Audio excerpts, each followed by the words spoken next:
오늘 저에게 주시는 말씀은 창세기 13장 5절부터 18절까지의 말씀입니다.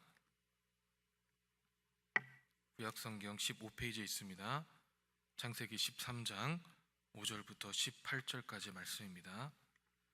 살아계신 하나님의 말씀을 봉독하겠습니다. 아브라함의 일행 롯도 양과 소와 장막이 있으므로 그 땅이 그들이 동거하기에 넉넉하지 못하였으니 이는 그들의 소유가 많아서 동거할 수 없었음이니라.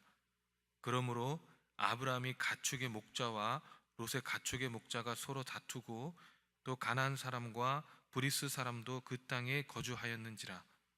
아브라함이 롯에게 이르되 우리는 한 촌족이라 나나 너나 내 목자나 내 목자나 서로 다투게 하지 말자. 내 앞에 온 땅이 있지 아니하냐. 나를 떠나가라. 내가 좌하면 나는 우하고 내가 우하면 나는 좌하리라. 이에 롯이 눈을 들어 요단 지역을 바라본즉 소알까지 온 땅에 물이 넉넉하니 여호와께서 소돔과 고모라를 멸하시기 전이었으므로 여호와의 동산 같고 애굽 땅과 같았더라. 그러므로 롯이 요단 온 지역을 택하고 동으로 옮기니 그들이 서로 떠난지라. 아브라함은 가나안 땅에 거주하였고 롯은 그 지역의 도시들에 머무르며 그 장막을 옮겨 소돔까지 이르렀더라. 소돔 사람은 여호와 앞에 악하며 큰 죄인이었더라. 롯이 아브라함을 떠난 후에 여호와께서 아브라함에게 이르시되 너는 눈을 들어 너 있는 곳에서 북쪽과 남쪽 그리고 동쪽과 서쪽을 바라보라. 보이는 땅을 내가 너와 내 자손에게 주리니 영원히 이르리라. 내가 내 자손의 땅이 티끌 같게 하리니 사람이 땅의 티끌을 능히 셀 수 있을진데 내 자손도 세리라. 너는 일어나 그 땅을 종과 횡으로 두루 다녀보라. 내가 그것을 내게 주리라. 이에 아브라함이 장막을 옮겨 헤브론에 있는 마므레 상소리 수풀에 이르러 거주하며 거기서 여호와를 위하여 제단을 쌓았더라. 아멘. 이 애굽으로부터 돌아온 아브라함은 이 하나님과의 첫 예배 장소인 베델 동편의 산에 이르러서 하나님의 이름을 부릅니다. 하나님의 이름을 부르며 이제는 삶의 안정을 찾아갑니다. 삶의 안정 속에서 번영이 찾아왔고 행복한 나날을 보내고 있었습니다. 그런데 이 하나님의 이름을 부르짖으며 살아가면 이 삶에 아무런 분쟁이 없을 것 같았는데 그렇지 않았습니다. 아브라함에게는 다시 삶의 어려움이 찾아왔는데 이제는 자연적인 재앙이 아니라 이 가족의 분쟁이 찾아왔습니다. 이 본문의 말씀 5절부터 7절을 보니까 아브라함의 일행 롯도 양과 소와 장막이 있으므로 그 땅이 그들의 동거하기에 넉넉하지 못하였으며 이는 그들의 소유가 많아서 동거할 수 없었음이라. 그러므로 아브라함의 가축과 가축의 목자와 롯의 가축의 목자가 서로 다투고 또 가나안 사람 브리스 사람도 그 땅에 거주하였는지라고 말씀하고 있습니다. 하나님께 예배하며 하나님의 정해주신 것들을 누리며 살아가는 중에서 가족 간의 분쟁이 일어났는데 그 이유가 가진 것이 너무 많아서입니다. 5절에 롯도 양과 소의 장막이 있으므로 라고 나와 있는데 이 유목민들은 이 대체적으로 사람들이 쉬고 거처하기 위한 장막뿐만 아니라 가축을 위한 이 별도의 장막을 준비해 다녔습니다. 여기서 롯에게도 이러한 장막이 있다는 사실을 이야기한 이유는 이 롯에게도 이 아브라함 못지않게 딸린 사람과 가축이 많았음을 강조하기 위함입니다. 이 처음에 갈대아 우르를 떠날 때 아브라함은 혼자 남아있는 조카 롯이 이 눈에 밟혀서 같이 데리고 나왔습니다. 그러면서 낯선 땅 하란 땅에서도 정착해서 서로가 서로를 의지하며 살아갔습니다. 기근이 와서 애굽 땅에 내려갈 때도 아브라함은 롯을 데리고 갔습니다. 이 애굽의 삶이 쉽지 않았기 때문에 롯은 삼촌인 아브라함을 도와서 그 삶을 헤쳐나갔습니다. 그래야 마침내 하나님의 언약의 땅으로서 다시 와서 하나님의 이름을 부르짖으며 서로가 서로를 도우며 화목하게 살았을 것입니다. 그런데 그렇게 동거동락하고 서로를 도우며 생활했던 그 가정이 이 고난의 시련이 지나가고 이 각자의 재산이 많아지자 이 지금껏 유지했던 이 화목한 관계는 금이 갔습니다. 처음에는 하인들끼리 분쟁이 일어났습니다. 정해져 있는 땅에서 서로가 가축을 돌보고 생활을 해야 했기 때문에 이 직접적으로 재산을 관리했던 하인들 사이에 분쟁이 일어난 것입니다. 서로를 타이르고 서로가 서로를 침범하지 못하도록 구역도 정하고 그동안 쌓아왔던 서로를 도왔던 시간들을 생각하며 중재하기 위해서 이 노력을 했을 것입니다. 하지만 시간이 지날수록 이 하인들 사이의 갈등은 커져갔고 결국에 아브람과 롯의 갈등으로 이어졌습니다. 야고보서 4장 1절에 너희 중에 싸움이 어디부터 다툼이 어디부터 나느냐 너희의 지체 중에는 싸우는 정욕으로부터 나는 것이 아니냐고 말씀하고 있습니다. 우리의 갈등과 싸움의 근원은 우리의 정욕임을 성경은 말씀하고 있습니다. 이 결국에 아브람과 롯의 경우도 그렇습니다. 없을 때는 다툴 이유가 없었습니다. 그러나 이제는 보유하는 것이 많아지자 다툼이 생겨났습니다. 서로 양보하고 어느 정도 부를 축적했으면 거기서 멈출 수도 있었지만 우리의 정욕으로 인하여 그러지 못했습니다. 하지만 전과의 다른 점은 이제는 아브라함이 본인의 생각으로 문제를 해결하려고 했던 것이 아니라 롯과 조색이 양보함으로 하나님의 방법을 선택했다는 것입니다. 어떤 식으로 보나 아브라함이 먼저 선택할 수 있는 충분한 권리와 권한이 있었습니다. 롯이 이렇게 부자가 된 것은 순전히 아브라함 때문입니다.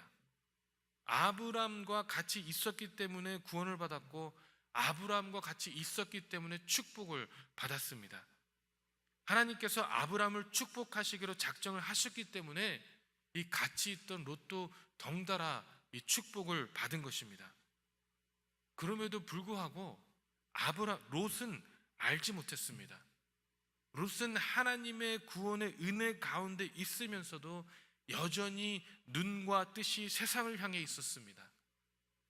애굽에서의 아브라함의 생활을 겪으면서 이제는 부가 축적되고 소유가 많아서 같이 살기가 힘들어지자 이 하나님을 의지하기보다는 세상의 조건을 따지기 시작했습니다.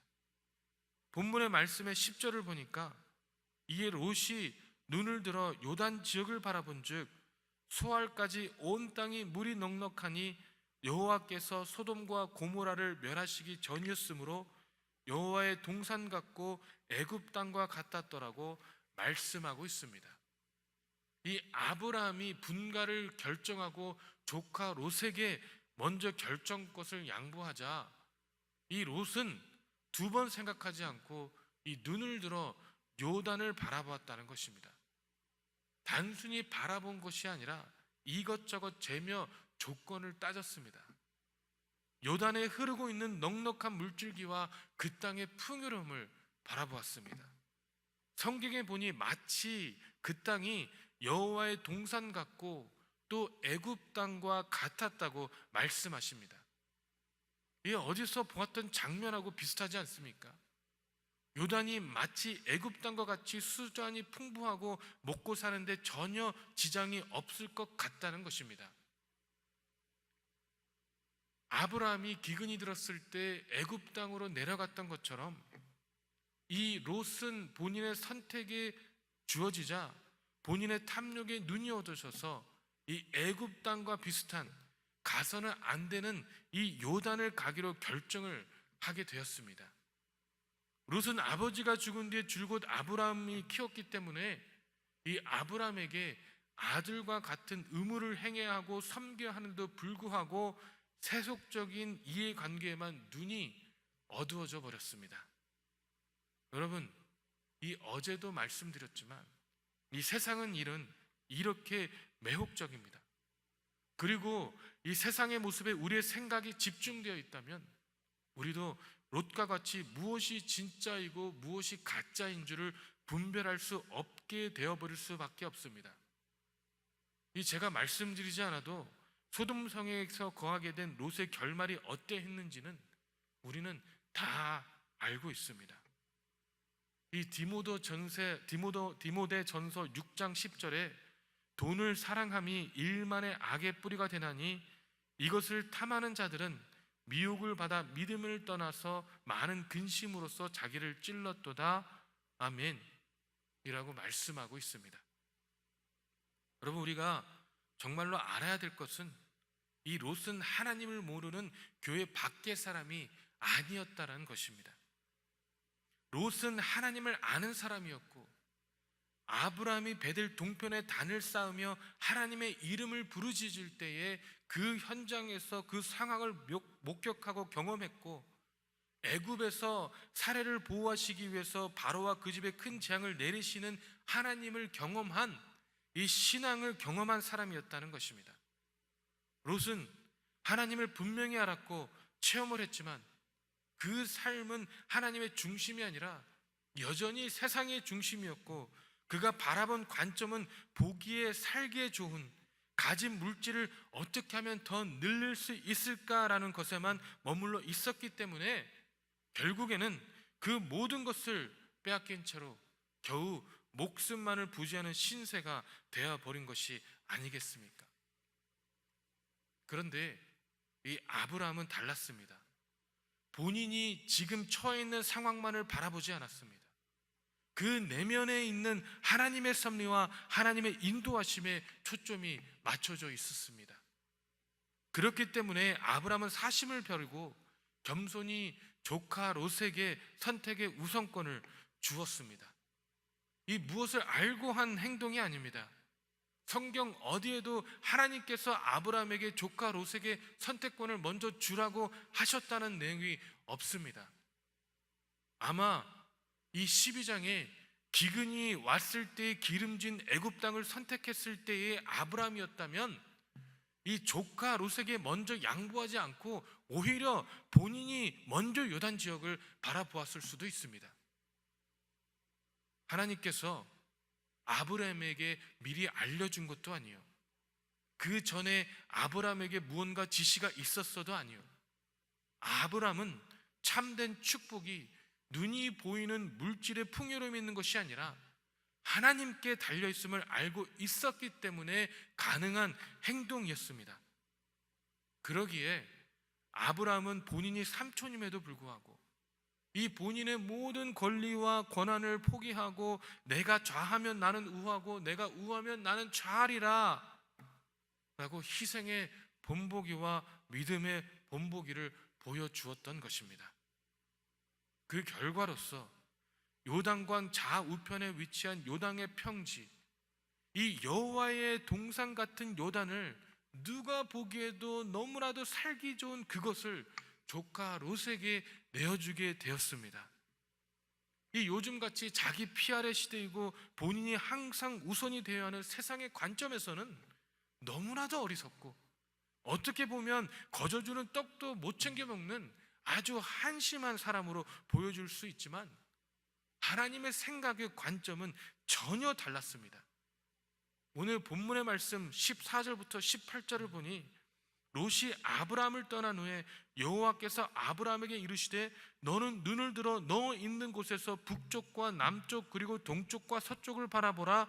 보이는 땅을 내가 너와 내 자손에게 주리니 영원히 이르리라. 내가 내 자손의 땅을 티끌같이 하리니 사람의 땅이 티끌을 능히 셀 수 있을진데 내 자손도 세리라. 너는 일어나 그 땅을 종과 횡으로 두루 다녀보라. 내가 그것을 내게 주리라. 이에 아브라함이 장막을 옮겨 헤브론에 있는 마물의 상수리 숲풀에 이르러 거주하며 거기서 여호와를 위하여 제단을 쌓았더라. 아멘 이라고 말씀하고 있습니다. 하나님께서는 이 세상적으로 보기엔 손해일 수도 있지만 그럼에도 불구하고 하나님을 의지하기로 작정한 아브라함에게 영원한 기업을 주셨습니다. 아브라함은 이 축복의 근원이 될 것이라는 보장을 받았습니다. 가나안 땅에서는 그 땅이 후손에게 주어지리라는 말씀을 들었습니다. 그리고 다시는 믿음의 발걸음을 취한 이 13장에서는 아브라함은 하나님께서는 보이는 땅을 내가 너와 내 자손에게 주리니 영원히 이르리라 아멘 이라고 말씀하십니다. 그 땅을 이제 아예 주겠다는 것입니다. 영원히 주시겠다고 하나님께서는 아브라함에게 말씀하셨습니다. 이 아브라함은요, 선택의 갈림길에서 눈에 보이는 어쩌면 너무나 뻔한 누구라도 선택했을 만한 지름길을 선택하지 않았습니다. 오히려 알지 못함에도 불구하고 오직 하나님만을 따르기로 했을 때에 하나님께서는 우리가 상상하지도 못하는 길로 인도하십니다. 우리도 믿음으로 행함으로 이제는 하나님의 언약의 말씀만을 붙잡아야 하지 않겠습니까? 그 길이 우리의 보기는 형편없이 보이는 길이 될지라도 그 길이 우리가 보기에는 너무나도 훌륭한 길을 놓치는 길일지라도 하나님과 함께는 길만을 붙잡아야 하지 않을까요? 여러분, 이 롯은요 땅의 낙원으로 갔습니다. 아브라함은 하늘의 영원한 약속을 받았습니다. 세상의 관점에서는 눈으로 보기에는 롯이 아브라함보다 좋은 평화를 가졌습니다. 세상적인 것을 선택한 롯은 일시적으로 생활의 윤택감을 보장받았을지는 모르지만 영원한 축복은 받지 못했습니다. 그러나 아브라함은 일시적인 손해를 감수하며 하나님만을 의지하기로 작정함으로써 하나님의 소유가 되므로 영육간의 형통함을 누렸습니다. 여러분, 우리들은 이 매 순간 선택의 기로에 놓여집니다. 그럴 때 우리는 대부분 우리의 지식, 경험 등의 바탕으로 보기 좋은 것을 선택할 때가 많습니다. 그러나 이제는 우리가 하나님만을 의지함으로 나의 바탕을 내려놓고 오직 주님만을 의지함으로 진정한 형통함을 누리는 저와 여러분 되시길 주님의 이름으로 축원합니다. 기도하겠습니다. 사랑의 하나님, 아버지 하나님 참으로 감사합니다. 우리가 그 무엇을 바라봅니까? 아버지, 혹시 우리 마음속에 아직도 우리가 원하는 것들에 초점이 맞춰져 있고 그 것들에만 바라보고 있는 것은 아닙니까? 하나님, 우리의 눈을 돌려 이제는 하나님의 원하시는 모습들 가운데 우리의 눈의 초점이 맞춰질 수 있도록 축복하시고 인도하여 주시옵소서. 어떻게 바라보면 아버지, 이 세상에 주어지는 풍요로움이 더욱더 매혹적으로 보일 때가 있지만 아버지 하나님, 예수 그리스도께서 가셨던 그 길을 따라가기에는 두려움이 앞서는 것이 사실일 때도 있겠지만 아버지, 그러함에도 불구하고 아버지 하나님께서 준비하신 그 면류관을 바라보며 하나님께서 우리를 통하여서 허락하기를 원하시는 그 축복의 통로의 길을 바라보며 아버지, 그 길을 온전하게 쫓아갈 수 있도록 우리를 인도하여 주시고 붙잡아 주시옵소서. 우리 안에 있는 강팍함들, 우리 안에 있는 두려움들, 내 안에 있는 부족한 모습들을 주 앞에 온전하게 내려놓고 주님의 이름을 부르짖으며 나아갈 때 아버지 하나님께서 주시는 그 축복, 그 영원한 기업을 바라보며 아버지, 그 길을 순종할 수 있으며 따라갈 수 있도록 인도하시고 붙잡아 주시옵소서. 아버지, 아브라함이 하나님의 이름을 부르짖었던 것처럼, 제단을 쌓아놓고 주님의 이름을 부르짖던 것처럼 아버지, 우리 역시 주님의 제단 가운데 나와 주님의 이름을 부르짖길 간절히 소망합니다. 우리 제일장로교회가 하나님의 이름을 부르짖을 때에 하나님의 주시는 역사함으로 나아갈 수 있도록 인도하시고 붙잡아 주시옵소서. 참으로 감사드립니다. 살아계신 예수 그리스도 이름으로 기도했습니다. 아멘. 하늘에 계신 우리 아버지여, 이름이 거룩히 여김을 받으시오며 나라의 임하옵시며 뜻이 하늘에서 이룬 것 같이 땅에서도 이루어지리이다. 오늘날 우리에게 일용할 양식을 주옵시고 우리가 우리에게 죄진 자를 사하여 준 것 같이 우리 죄를 사하여 주옵시고 우리를 시험에 들지 말게 하옵시며 다만 악에서 구하옵소서. 대개 나라와 권세와 영광이 아버지께 영원히 있사옵나이다.